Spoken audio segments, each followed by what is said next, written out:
What's going on, nerds? Welcome back to Comic Book Nerd Nation, episode 112. I'm Fox2. We got Topher. Zero. That's the number of hours of sleep I've had before this podcast. And the whole effing Brian. I had 8. You know, and he hasn't slept, and he's not even Eeyore today either. That's impressive. Just because he's got an egg sandwich. It's because he's can't be eating an Egg McMuffin. You can't be grumpy So and be eating an egg sandwich or McMuffin or stuff. some other relevant numbers. 34, the temperature that it was when I got home and then realized before this I needed to run onto the bank real quick to make my house payment. And 9, the number of joggers outside that I drove past on like the 10-minute trip to and from the bank in the 34-degree weather with like fucking freezing rain outside. What the shit? You know It what seemed Nine also really- stands for? Idiots, apparently. It seemed really unhealthy to be out there in weather like that. So I did what any sane, healthy person would do, and I Not went to jog. McDonald's drive-thru and got breakfast and came back and sat on the couch. And there you have it. So here's another number 2, the number of sandwiches I got at McDonald's, because here's my second one. Oh, God. Did you get hash browns? No, I got a bacon, egg, and cheese biscuit and a sausage, egg, and cheese McGriddle. Then you Wow, that's like fail. 7,000 calories. Get it done, buddy. Get it done. Like 1,100. But who's counting? All right, let's jump in and talk about what Brian's been reading. So I'm the only one that's been reading shit? Maybe. Okay, so this week ended a lot of stories from Marvel. Are you Lot going to of- talk about Secret Wars? What? I was going to ask if you were going to talk about Secret Wars. Yeah. Okay, because I haven't read it yet, so I'm going to take my headphones out and watch. So Uncanny Avengers ended its first title run on first story on number 4. I like this book. I think it's a good book. I think people should pick it up if they haven't. It's a kind of a weird mix of team, but I liked it. I think it's one of the all new Marvels that came out during Secret War. And Chris is choking. Extraordinary X-Men ended on issue number 5, and this is another good book I suggest people picking up. Kind of sets the fold where this X-Men team's going and what they want to do with still being the X-Men of who they were, despite all the new bullshit they put into the story in front of them.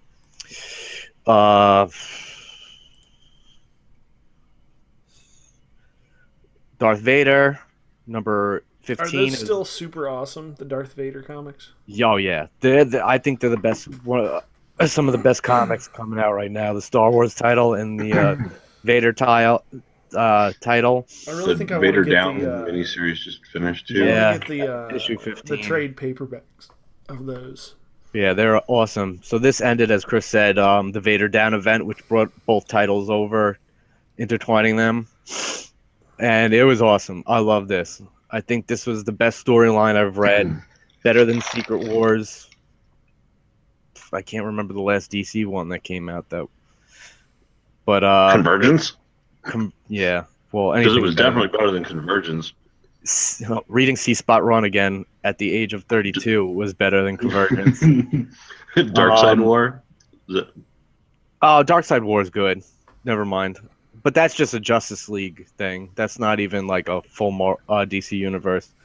But I suggest people pick up these fucking books because they're probably the best stories out there. Kind of adds a little bit more to the in-between stories of Star Wars, but I don't know. It's good. It's awesome. And then the last thing I've read was number 9 of Secret Wars finally came out. Woo! Way after Marvel. Is this the This is the final one. This is the final issue. I liked it. A lot of people. It was a lot of all stories. There's a little throwdown between God Doom and Black Panther with the Infinity Gauntlet, but it's all story. And at the end of it, you could tell this whole story, all of Secret Wars, was basically a Fantastic Four story. I mean, the main characters it followed was Reed, Doom, and Sue Storm, and their daughter. Is it Val? It's not Valerie. It's Valeria, I think. But it's definitely a Fantastic Four story. The ending was. I like the ending. Some people I know had a problem with it, but you know, Chris, is your headphones out? Yeah. Yeah. But basically, at the end, Spoiler Doom and alert. Reed. Spoiler alert. Basically, at the end, you have Doom and Reed Richards like face to face, and it gets to the point where at the end of the book, the Fantastic Four are done, and Reed, Sue, and the Fantastic what'd they call themselves? The Fantastic Foundation, the Future Foundation, are all on this plane of existence, created and what's his name? Damn, this is a very accurate synopsis. I'm just noting that. What's the fucking Franklin Richards is creating universes, and Reed is throwing them out into their own like plane of existence. And I thought that was pretty good. Like somebody told me before I read it, the Fantastic Four become gods. No, they're not gods. They're creating these new worlds again that got destroyed because everybody knows who's read Fantastic Four, the Marvel Universe, that Franklin Richards is the most powerful mutant ever. He saved the Avengers once by putting them into a pocket universe and stuff like that. But I would say read it. I think it was great ending. All right. So I didn't read any. I know Topher didn't read anything, and I know I didn't get to read anything either. But what I do want to talk about is I finally broke down and I bought Fallout 4 after hearing you guys talk about it week in and week out. That game is so fucking good. Yeah. I mean, it's just completely immersive.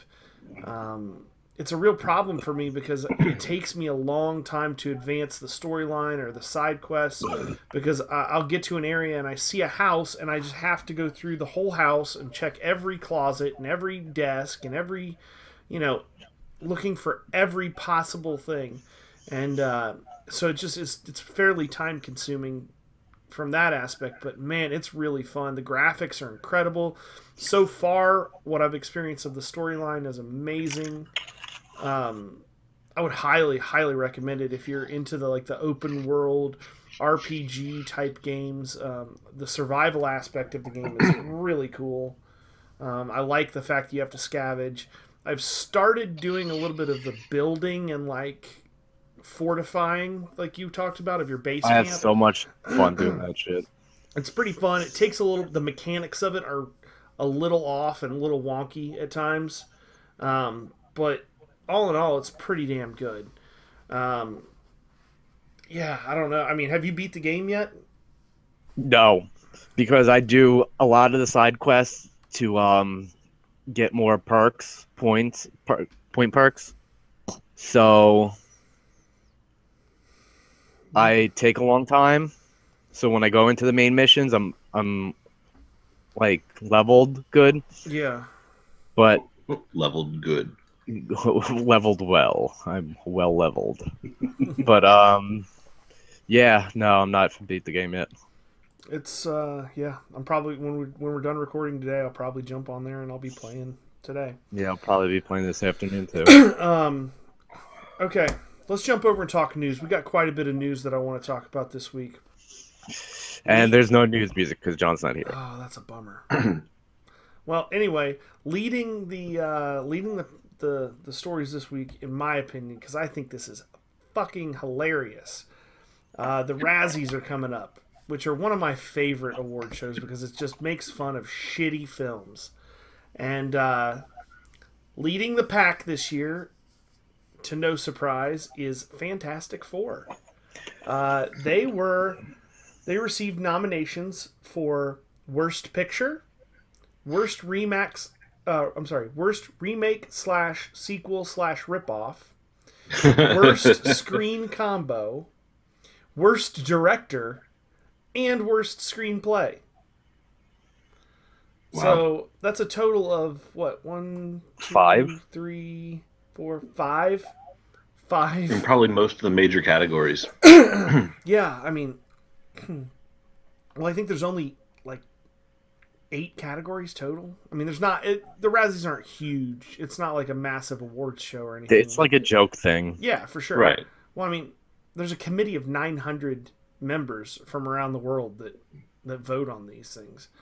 So, I mean, it's very kind of a big deal, I guess. But I think it's hilarious. I mean, after all the problems that they had making the movie and the director just being a complete asshat, and they got kicked, didn't they? I think they got evicted from the house that they were renting for the cast and crew. Yeah, the direct. It was like where the director was staying. He trashed it because he was pissed off because the studio kept on changing shit on him. I thought the director was supposed to have been decent for this. He was, but he had so much problems with the company, with the whoever He was a producing really it or whatever. Experienced director too, from my. He was the guy who made Josh Chronicle. Trank? Is that his name? Yeah, Josh Trank. I'm gonna pull up what else he has done. I think he just did I think it wasn't Chronicle. Yeah, Chronicle. where the guy who played Reed Richards, or was Reed Richards from Chronicle? No, I know Michael B. Jordan got Yeah, it his was- start in Chronicle. He wrote Chronicle. Did he also he wrote Did he Chronicle? also Oh. direct it? He might have, I think. He did. He Probably. wrote and directed. He's only directed a TV series called The Kill Point. He directed 5 episodes of that. Then he directed Chronicle, and then they moved him right into a huge studio film, Fantastic Four. So I mean, he just flat out wasn't ready for something of that magnitude. I mean, that's like, you know what? I've played 5 high school basketball games, and I played 1 college basketball game, and now I'm ready for the NBA All-Star game. Like, that's just not the magnitude, the number of people you have to deal with, the high caliber actors, the press that's involved.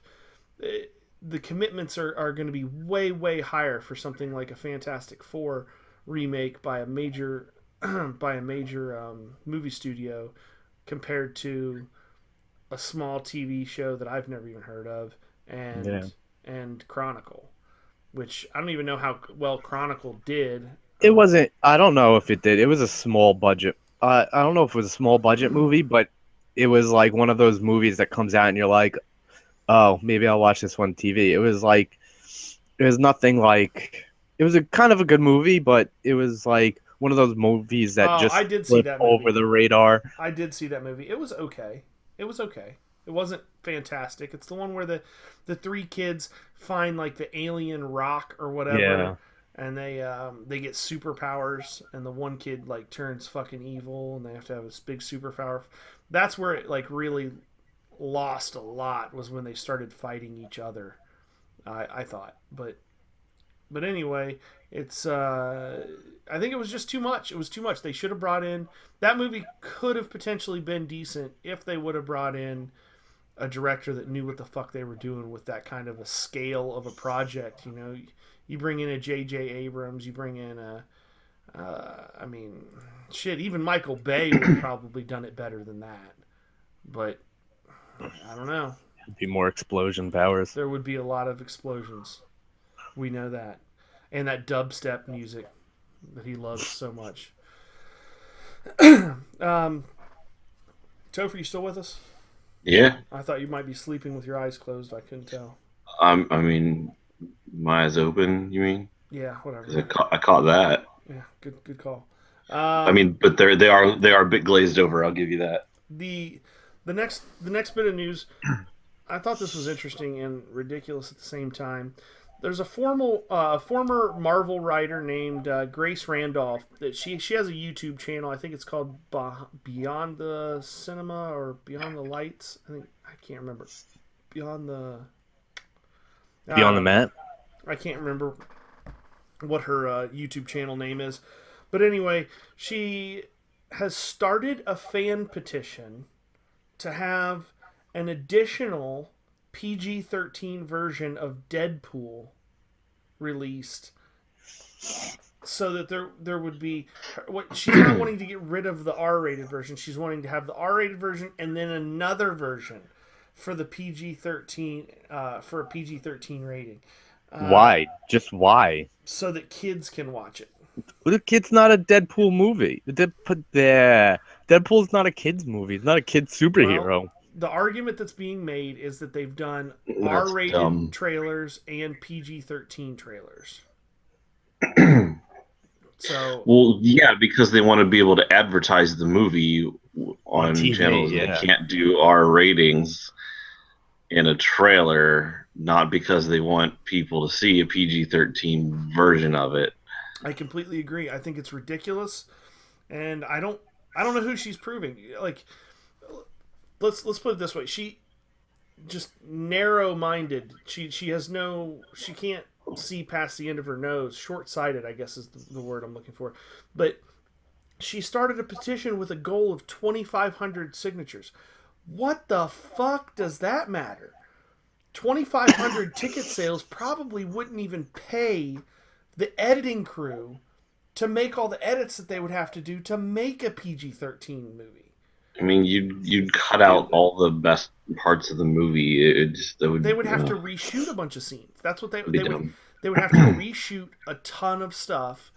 They would have, which means, you got to have an entire crew, you got to have the director, you got to have all of the cast back out there, you've got to have editing staff, you have to release a new version of the film, and then you have to put it in twice as many theaters, essentially, because you have to have each version in the theaters. It'll never happen. It'll never happen. I don't know if this is a publicity stunt for her YouTube channel or if it was a... I honestly don't know what she was ever hoping to even accomplish with this. I mean, have they ever done that ever with anything? No. Release the PG-13? I mean, like they'll have the edited. I mean, you'll have the edited cut like on TV later on when it comes out, maybe, but edited for content to get the rating down.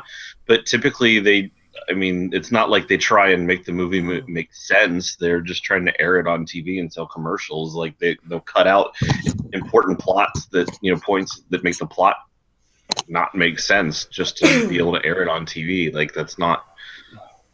It seems dumb to me. That's what I completely agree with you. And I know I don't agree with you a lot, but it's 2,500. Like you would have to have. I mean, you'd have to have well over 100,000 signatures. Yeah. To really maybe force more. a studio, maybe even more than that. Maybe even 500,000. Did you? I mean, go ahead. You'd have to be talking in the scale of millions of dollars of ticket sales. I mean, you'd have to be talking 50, at least I would say at least $50 million in ticket sales before the studio would even like blink an eye at reading or listening to this request. There's no fucking way this is going to happen. On that note, did you see that got a nudity rating? Yes. Oh, Graphic nudity. really? Yeah. Deadpool got... Interesting. I can pull up... I saw it just a second ago. Deadpool earns R-rated movie. According to the Film Board, strong violence and language throughout, sexual content, and graphic nudity. Sounds like we're going to see Interesting. Deadpool's junk. I was just gonna say. No, I don't think it'll be. I bet you he pulls out his wiener. I wonder if they'll do a Boobs. like kind of an homage to no, because boobs doesn't get graphic nudity. Oh, Um, he probably shoots I somebody's wonder if dick they'll off. do like an homage to the Waiting, that movie that Ryan Reynolds did a long time ago, where they had the dick showing game, where they did like the bat the wing balls? and the brain, and what was the I forget the they call it the unicorn or fruit basket or something. The goat. The goat. Oh my god! I bet they do something like that. So, anyway, now that we're done talking about Ryan Reynolds' penis, Jonah Hex is going to appear on DC's Legends of Tomorrow. That's kind of awesome. Interesting. I don't know. I don't know if we know. Do we know who's going to play him yet? Have No. you guys heard of this? Probably not. Did you ever see the movie? The Jonah Yeah, it Hex was movie? terrible. Yeah. Yes. Is it bad? I own it. Yeah. I bought it like in a bargain bin, and I still I mean, haven't actually it's gotten not- around to watching it. It's not fantastic, but it's not awful either. There's definitely, I mean, Megan Fox is in it, so Yeah, but you that know just that there's a means it's lack bad movie. of like real acting from the actress. You know, like she just walks around with a midriff showing and kind of plays the character that she plays in all of her fucking movies. Same. Basically, you put her in fucking Old West clothing, and she's the Transformers girl in Old West clothing. Like that's just it's the Megan Fox role. But the dude that played who was it? Josh Brolin, I think it was. Yeah. He was a pretty badass Jonah Hex, I thought. I don't know. I mean, you didn't like it, Ryan? No, I didn't like it. It's kind of lackluster to me. I mean, it's been a long time since I've seen it, but what did it get on Rotten Tomatoes? Do we know? Probably bad. Let's take a look, shall we? This is rough without our fact checker here. What are you looking up? What Jonah Hex got on Rotten Tomatoes? A 12%. Right. Must have been worse than I remembered. I didn't remember. John Malkovich was in that movie. Yeah, I think he was like the bad guy. Yeah, I think so. I can't remember. I saw it like not long after it came out, so I guess damn, that's 6 years ago. Holy shit. Now, in video game news, I know Before you go to games, All right. so I was looking around on random places on the internet, and I don't normally go there, but I stumbled upon this Donkey post Kong? on nine. Well, yeah, but when I was done with that, after I cleaned up, there was a post on 9gag where Gag. somebody was like, they were listing like the new superhero movies and Star Wars stuff and other nerdy stuff, and they were like, if you have to pick 3 of these to suck so that the rest of them could be good, which ones would you pick? Everything but Star Wars. Well, it was Rogue One, Doctor Strange, Suicide Squad, Civil War, Batman v Superman, X-Men Apocalypse, Assassin's Creed, Deadpool, and World of Warcraft. Oh, that's easy. World of I would Warcraft, pick- Assassin's Creed, and Suicide Squad. Those were my choices too. I actually want to see the World of Warcraft movie do well, Yeah. but I do want to see that. I saw the preview. I hadn't even heard of that until the Star Wars movie. When I went and saw Star Wars and saw the previews, yeah, that looks fucking it looks pretty bad. good actually. Yeah, But- I can't wait to see it. It looks like a new Lord of the Rings almost. But the interesting thing is now, take this. This could be complete bullshit. But there's a dude who wrote a bunch of replies, saying that he works in Atlanta as a grip for a lot of movie studio projects that come through there, and he's got a bunch of other friends that do stuff, and he and some friends have worked on a few of these, and he was like, hey, you want me to give you my opinion on which ones I think are going to be good? And everybody was like, oh my god, yes. Absolutely. So he said Rogue One will be good. It's basically like space fights. It's a lot of like the space battles from Empire Strikes Back. But it's that's not necessarily always super exciting. He said, but the cast in it is fabulous. He said he enjoyed. He said he really enjoyed Avengers 2, and he said Civil War is just as good. And he said Deadpool will be really fun, but not as good as you really want it to be. Wow. and he said the bad ones. He said Batman v Superman is an editing nightmare. That whole scenes kept getting switched around and reordered, and there are major acting issues. He said Suicide Squad will be fun-ish, but really mediocre. That they shot it really fast and dirty, and just everybody was rushed on it. And the rest of them will be okay, but nothing special. No, that's what I would have picked.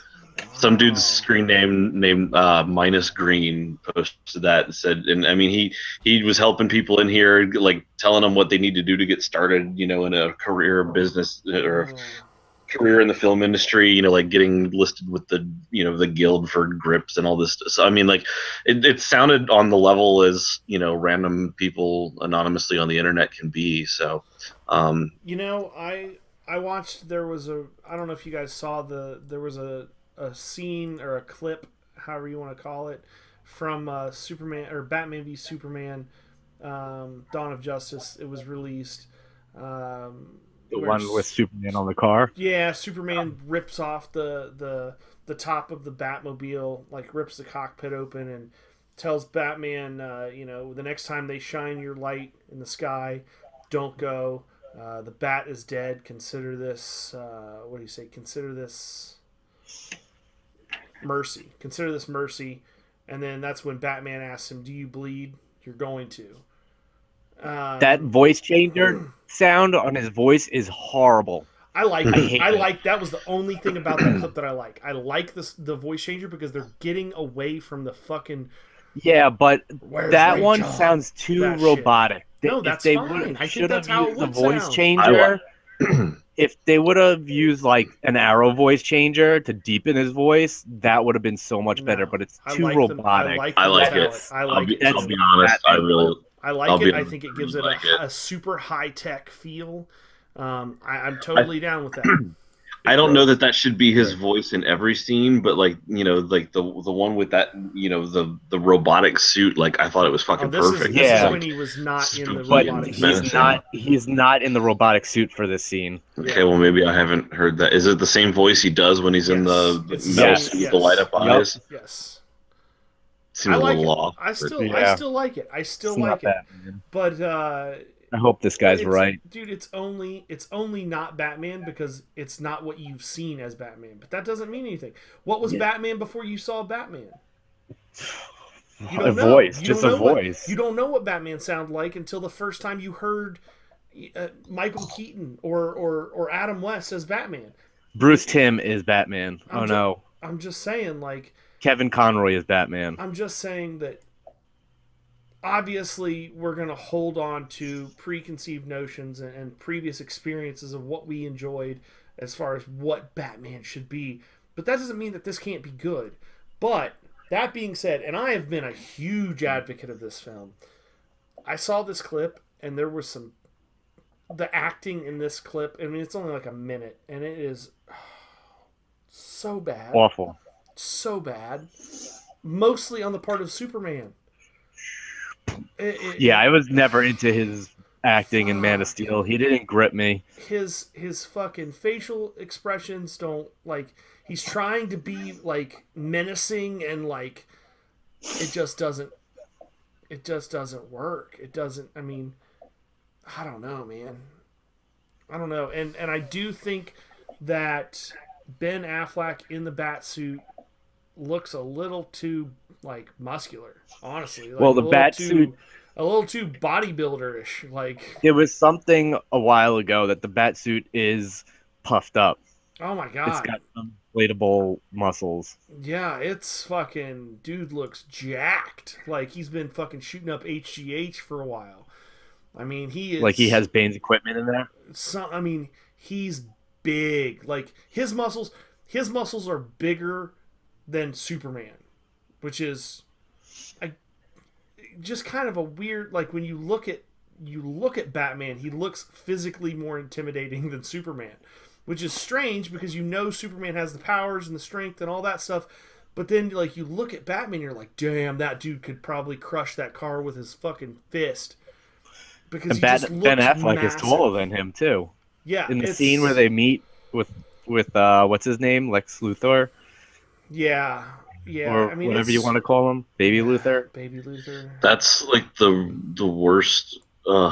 Like I really was enjoying the trailer up to that Up point, till and he, then up he till cut in, yeah. and I was like, "Oh, wait, Oh, what is this? What yeah. Ew, what is going on?"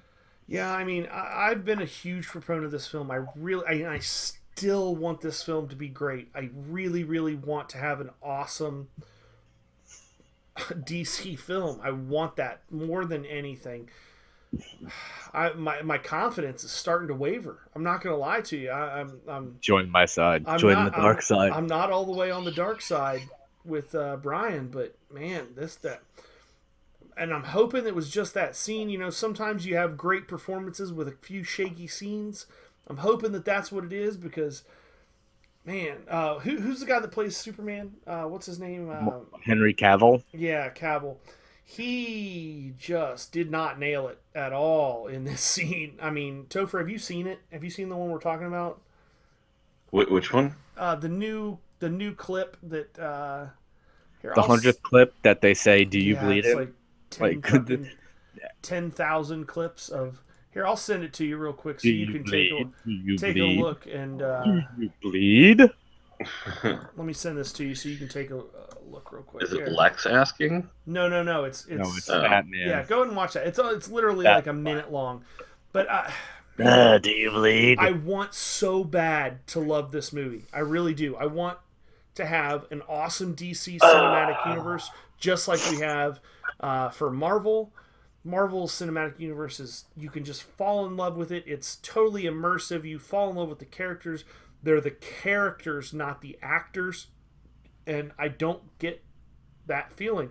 Now, I didn't have the same problem with. I mean, really, is Tony Stark really Iron Man? Is that really Iron Man and Tony Stark, or is that Robert Downey Jr.? No, I definitely see him as Iron Man for sure. Well, yeah. I mean, I that definitely see him as Iron Man, and everything that's he's part done of the reason I before would have that- such a problem with anyone else playing Iron Man, unless they really manipulated the story to articulate that it's a different person inside the suit.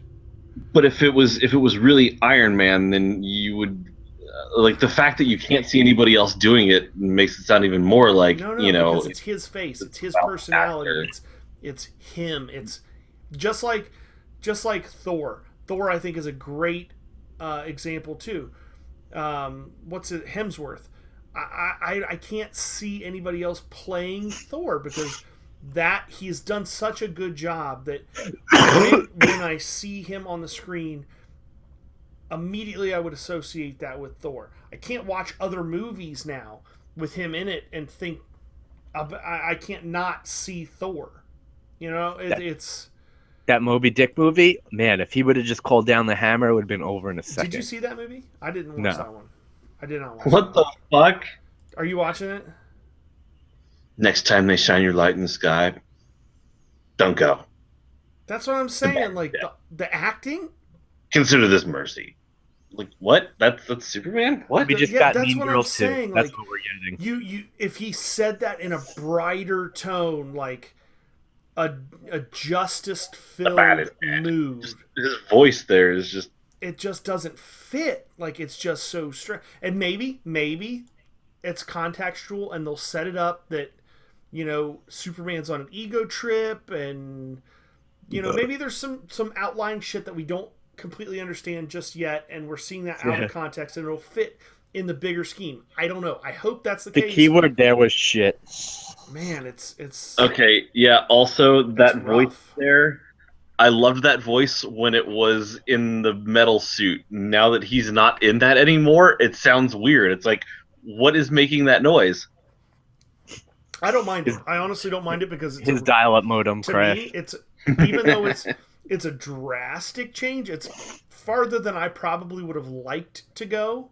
I agree with what Brian said. An Arrow-like voice changer would probably be right around where ideally I would like to see it. And this is pretty far past that. But I still would say this is better than like the Christian Bale Bat voice, for sure. I don't want to hear another dude fucking I wouldn't say yelling better. and, in a raspy. Mercy! Yeah, I don't want that. Where's again. he? We've had that for every fucking Bat movie Has to other than the catch up. George Clooney Batman. He just No, fucking had he his didn't. regular voice. Like, fuck it. Michael nobody will Keaton know. used his regular voice. No, he He didn't. he No, he deepened. didn't. He No. didn't. Yes, he did. He No, wasn't he like. didn't. Go watch the got it trailer on right fucking- now. I have it on DVD. Go watch it. You're Nobody full of else shit. deepen. Nobody else deepen You're- their voice. No, you're bullshit. Watch it right now. Bale definitely took it to the extreme, but it definitely started with Keaton. For sure. 100%. I just watched that movie a few weeks ago. I mean, 100%. I mean, George Clooney didn't do the low No, voice. that's what I said. Val He Kilmer he did was do the that. exception to the rule. He was Did Val just like- Kilmer do it? Yep. Hmm. Every I fucking honestly don't Batman remember. except for George Clooney has done it, and I'm tired of it.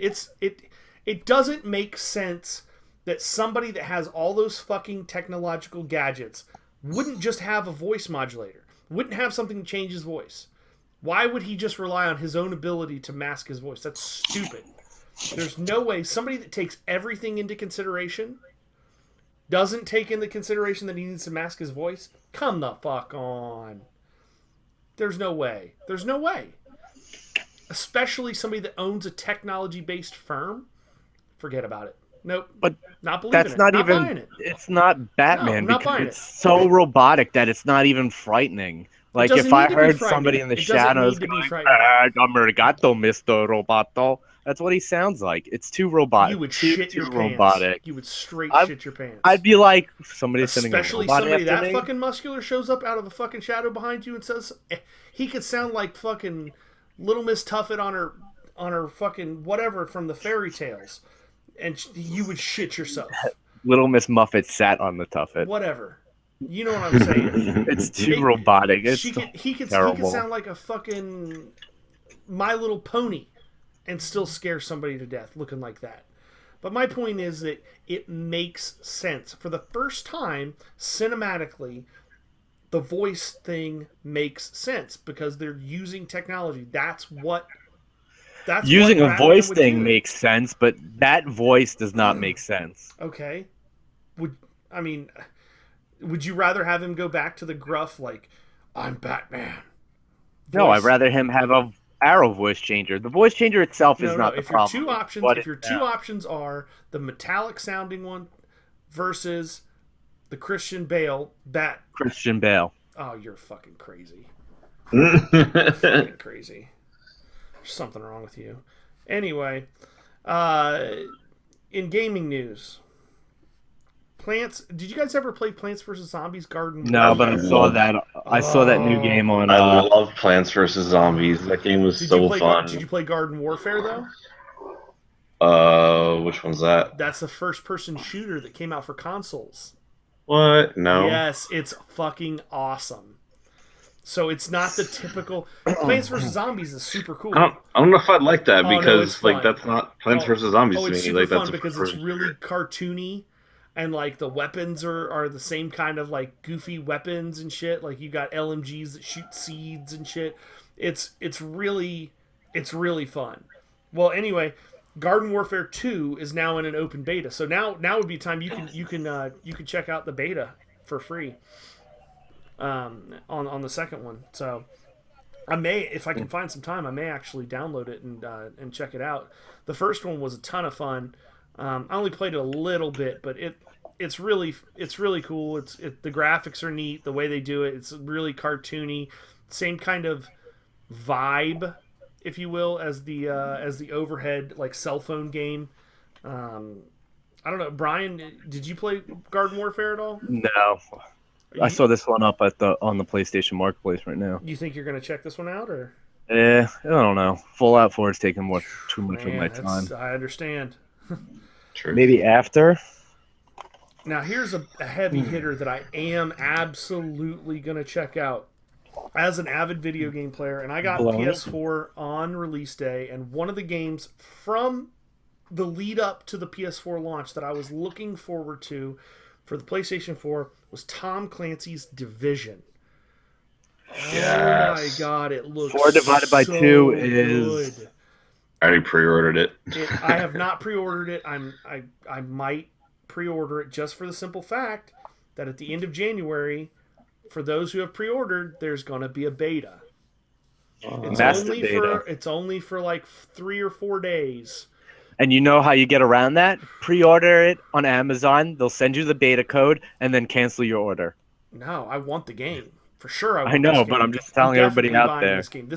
This was the one game when PS4 was launching and I bought it on release day. I was like, when does that come out? Because that's the game. Oh yeah, I because it want. took a Like, lot longer than it's supposed Oh to yeah, be. it's been in They production pushed it back. forever.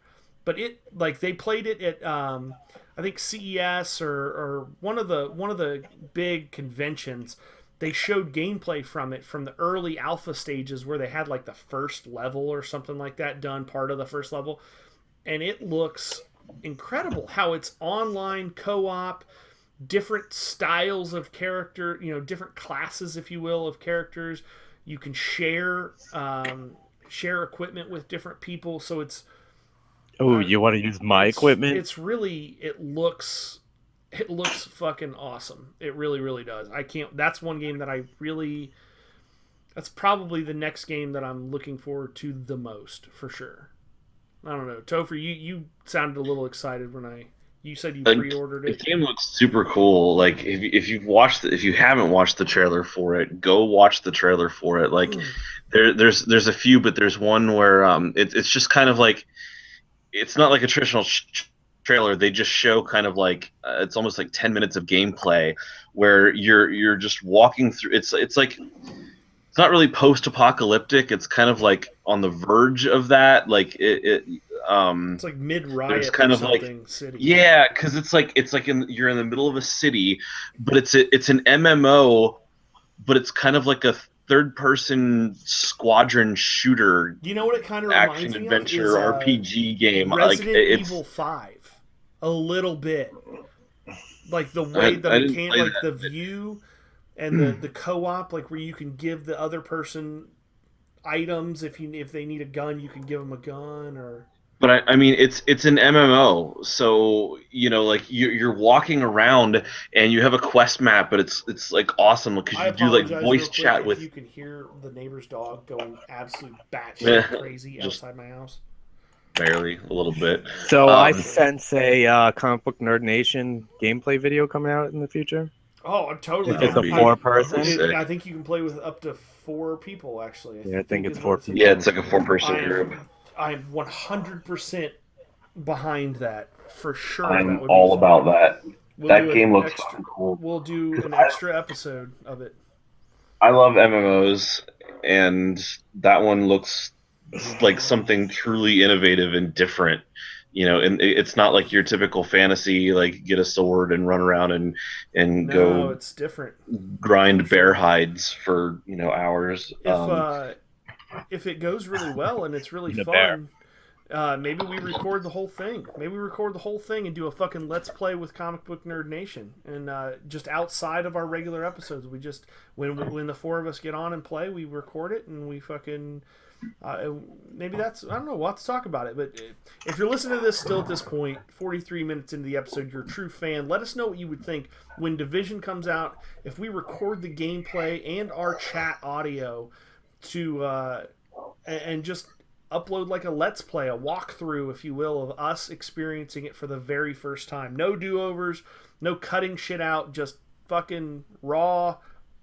Here's us playing it and struggling, dying, and getting stuck at certain points and all of it. Just let us know what you think about that. Okay, I want to hop over. I want to talk about... we're going to go back to Batman. There's some news about... Brian, you brought this to the table. Bruce Timm is trying to shit on the Killing Joke. Yeah, well, there wasn't much information him. about it, but they said that they're going to add more to the story Fuck him. for the animated. I mean, it could be good. Who knows? It's one I of the gotta greatest reread it. Batman stories ever written. Why fuck with it? Why? Oh, no. Like, why do you need... What- You could literally I mean, just take... What are they doing with it? They're going to add They're content add more. to it. They're adding to the story. Well, why? Exactly. I don't know. Why would you do that?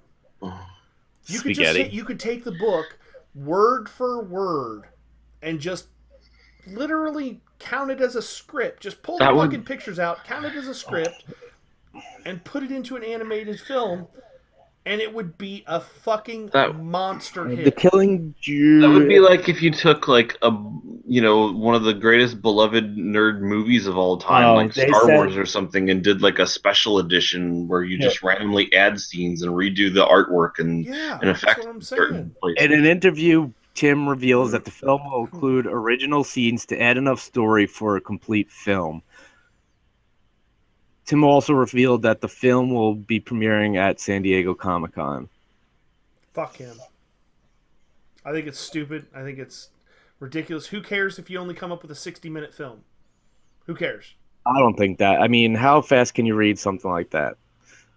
Pretty I quick. could read it in like 20 minutes. Yeah, but if you're acting it out, you add scenes leading into Yeah, things. you gotta add. You know what I'm I saying? mean, When I you could have a understand frame, if they. when you have a frame in the comic book where it's Batman just walking into the amusement park, it takes you 10 seconds to look at that frame and absorb it. Not even, like 3 seconds to take in that frame and absorb it. In the film, that could be a minute and a half of him walking through, and there's all these creepy things going on, and Well, yeah, you know what I'm saying? that's an Like, added. That's what he can mean by added scene because he's adding like that other no, creepiness and shit. that's I mean, not there's not enough worth information to talking tell about, what though. he. There's no way. He's adding some bullshit. He wouldn't say it if he wasn't. He's adding some bullshit.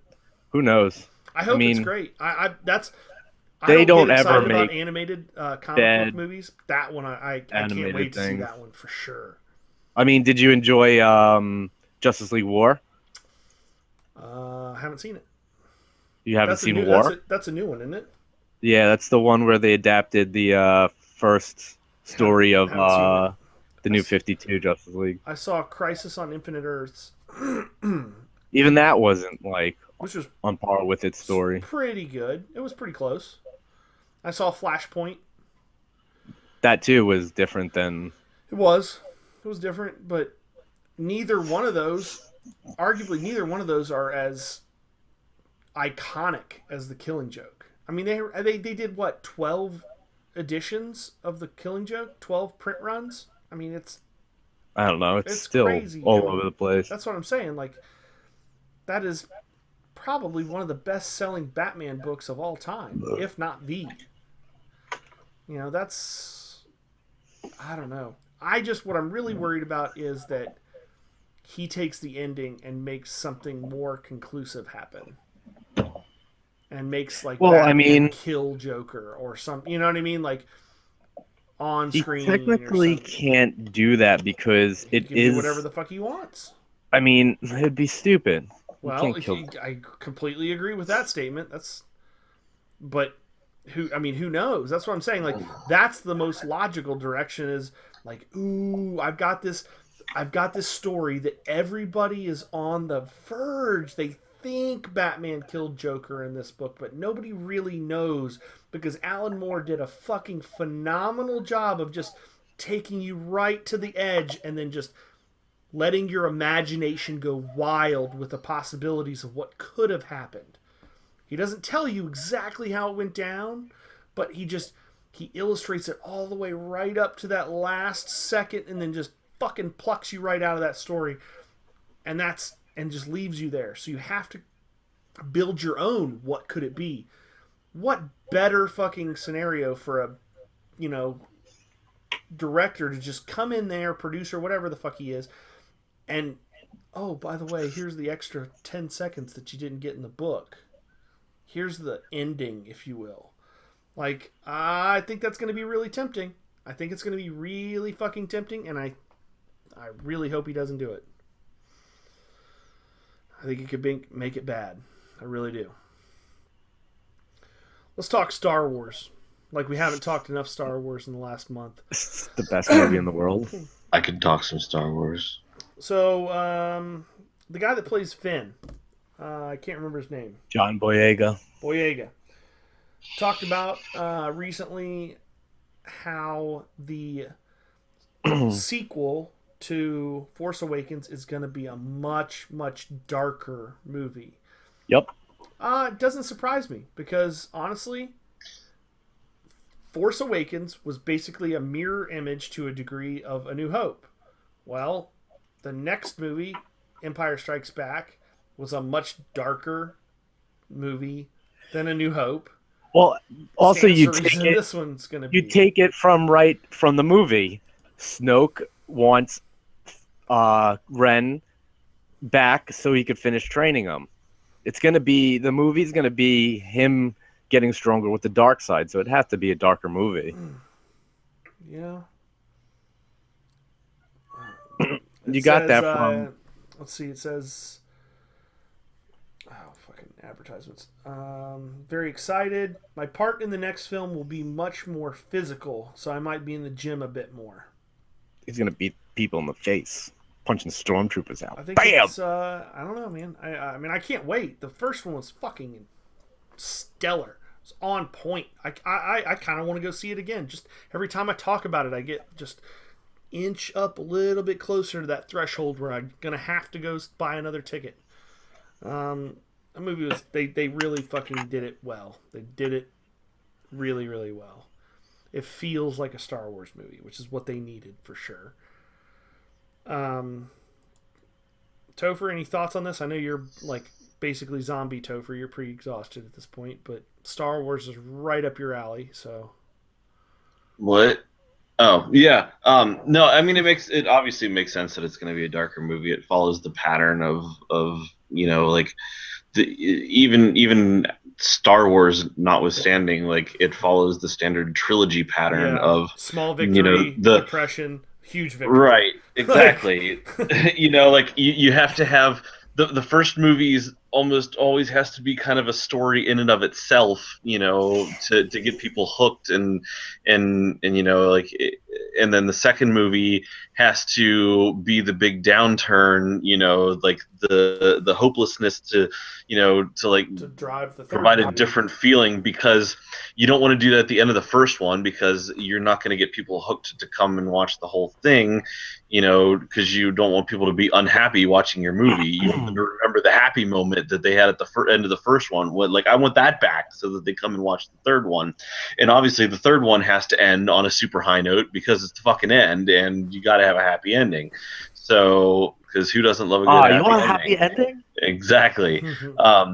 So the middle one, it's got to be the one where doom and gloom, everything sucks, and the bad guys are winning temporarily for the time being. How about the fact that James Earl Jones is going to return as Darth Vader for the Rogue One film? What? He's the only voice. He did the voice in Return of the Sith or Revenge of the Sith. Yeah. You can't have anybody else, and he's still James Earl Jones. I think it's going to be awesome. I do. Star Wars is ruling the world for the rest of our life. Yeah, I mean, how many more Star Wars movies do you think we're going to get? A lot, because they're doing All one. of them. I know. I mean, they're doing Rogue One in between this. Then they're doing Episode 8 Boba Fett next year. Then whatever movies and the next young Han Solo movie is in between. The Boba Fett I heard was going to be probably a Netflix show. Ooh. And then there was a Yoda movie that was a possibility talked about too. There's going to be a Star Wars movie in between each episode. So basically we're getting, and Disney clarified that there's going to be a Star Wars movie every year for the rest of our life. A month back. Is there going to be more than Episode 9? Is it going to go past 9? Probably. They're going to probably add on to the story. They said for the rest of our lives. That'd be So, fucking great. I'm totally Every down with December that. we'll be like, Star Wars, yeah! Oh, man. For Christmas, Star Wars, blah, blah, blah. That's what I'm talking about. All right. On that happy note, that's it for this episode. I'm Fox 2. We got Topher. I'll pour one out for Alan Rickman. Yeah. Nothing yeah. came out. Let's talk about that for a Yeah. second. That's a On that happy note, yeah. No, we're going to end the podcast? No, we're going to go. I feel like that needs to be said as a nerd culture type podcast. Alan Rickman was, I mean, obviously Hans Gruber in Die Hard, that was phenomenal, but one of the best the Harry Potter series, I love. And It's one of my favorite series of films, and it would not even be close to what it actually is if someone else played Severus Snape. Nobody else could have pulled off the pacing and the just the way that he delivered those lines and knew right when to pause between words and just add that gravity to every sentence that he said from the very first movie all the way through to the minute that he died. Man, the world, the cinema, theaters everywhere are much poorer without him, for sure. It's a huge loss to the cinematic community. It's yeah, I mean, I know not everybody loves Harry Potter. There are people who don't necessarily enjoy it. I think those people are wrong. I mean, to each their own, but I mean, it's such a great story. Like, even if you don't like it, if it's not your favorite, like it's hard to ignore the impact that it's had on, on people of all ages and and just culture in general. And yeah, like Snape is he's one of my favorite literary characters ever. Like that character is just so well written, and there's like such a cool concept and everything. And yeah, Rickman just plays him perfectly. I still can't hear the word obviously without hearing. Anytime somebody says the word obviously, I hear Alan Rickman going obviously in his Snape voice, like just every time. There's a letter that Alan Rickman wrote for Empire Magazine on April 26th of 2011, kind of saying goodbye to Harry Potter. I thought this was really neat when I read it. I'm gonna go ahead and read it now. I have just returned from the dubbing studio where I spoke into a microphone as Severus Snape for absolutely the last time. On the screen were some flashback shots of Daniel, Emma, and Rupert from 10 years ago. They were 12. I have also recently returned from New York, and while I was there, I saw Daniel singing and dancing brilliantly on Broadway. A lifetime seems to have passed in minutes. 3 children have become adults since a phone call with Joe Rowling, containing one small clue, persuaded me that there was more to Snape than an unchanging costume, and that even though only 3 of the books were out at that time, she held the entire massive but delicate narrative in the surest of hands. It is an ancient need to be told stories, but the story needs a great storyteller. Thanks for all of it, Joe. Alan Rickman. I think that like he said there, a character with an unchanging costume. Through all of the episodes, every single time you see Snape, or every film rather, not episodes, he's wearing the exact same thing. But you still, to some degree, fall in love with him. Whether you love to hate him, or you're a fan of him, Alan Rickman really pulls you in to pay attention to that character. He will definitely be missed, for sure. It's a really sad thing to see one of our favorite characters pass away. So, on a much more somber note now. You sure it's time? That's it for this episode. I'm Fox 2. Topher? We already did this once. Just go to Brian. And the whole effing Brian. Bye.